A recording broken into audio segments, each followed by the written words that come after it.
जय जगन्नाथ समस्त मोर मीडिया बंधु मानू आपण मानू नमस्कार कर स्वागत जनाऊँ। आज जो विषय रे आमे एकाठी होइछे ये गोटे बहुत गुरुत्वपूर्ण विषय एवं ये प्रश्न मु भावुची जे आपण मन भितर प्रत्येक ओडिया बा ओडिशावासी मनरे निश्चित भाव ये प्रश्न कोठी ना कोठी रही हृदय भी खाली प्रश्न तो रही हृदय से व्यथा टिकक भी रही। आज जो प्रसंग से हूँ माँ माटी और मातृभाषा परवर्ती समय आहरी अनेक कथा कहि किंतु प्रथम कथा हूँ जे माँ जे मते जन्म दी माटी जहाँ पर मु पाद देकी बड़ हो मातृभाषा जे हूँ मोर प्रथम परिचय जो पर्यंत मु मो भाषा कहनी से पर्यंत मो परिचय के जापर मु किए तेणुक माँ को तो कहीं अस्वीकार करें एवं माटी को भी कहीं अस्वीकार करें जे मो माँ किए मो माटी किए किंतु मातृभाषा सतरे मु चाहूँगी कि ये मातृभाषा मोर परिचय हो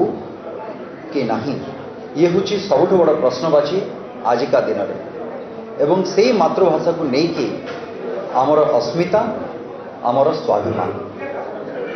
जदि मु मो मातृभाषा मु कहि पारुनी बा मो मातृभाषा प्रति मोर से स्नेह ममता दरद नहीं ताहले मोर अस्मिता कोठी रहिला मोर स्वाभिमान कोठी रहिला ये हूँ प्रश्न। आपण माने समस्ते जानिछंती ए को परिप्रेक्षी में ये कथाटी कहूँ जहाँ को ओडिशावासी भल पाई निरंकुश भाव एते वर्ष धरिकी जनमत दे मु तो कहबी आजिका दिन में सी होचंती आमर छामु तेणुक जो छामु को आम निर्वाचित करके जो राज सिंहासन में आम बसईचे तांकर से मातृभाषा प्रति जो दरदर कथा ये हूँ तार कथा तो नुहे ये हूँ प्रत्येक ओडिशावासी व्यथा जे कि आज भी दीपद कथा कहवाई इंग्राजी भाषार व जहाँ को आम रोमन इंग्लिश कहू ताहार साहाय्य सहयोग नहीं से कहते एवं ताठू बेसी दुख और परितापर विषय मते भी कष्ट होती मो भावुची आपण मानक भी कष्ट हो प्रत्येक ओडिशावासी को भी सेटा कष्ट हो गभीर आघात भी देछि। एई निकट अतीत आमर उत्कल दिवस जाइछि उत्कल मणिकर जन्मस्थान कर्मस्थान मुख्यमंत्री प्रतिनिधि भाव जहाँ को पठा होता आपण मैंने सेटा समस्ते जानिछंती मोर मीडिया बंधु माने प्रत्येक लोक देखिछंती ताको किंतु मु कहबी जे से जो नीलवर्ण श्रृगाल को से जगह को तांको पठा जाइथिला कहीं आमर अन्य केही नथिले माननीय मुख्यमंत्री को कौन सेतिकी समय हलानी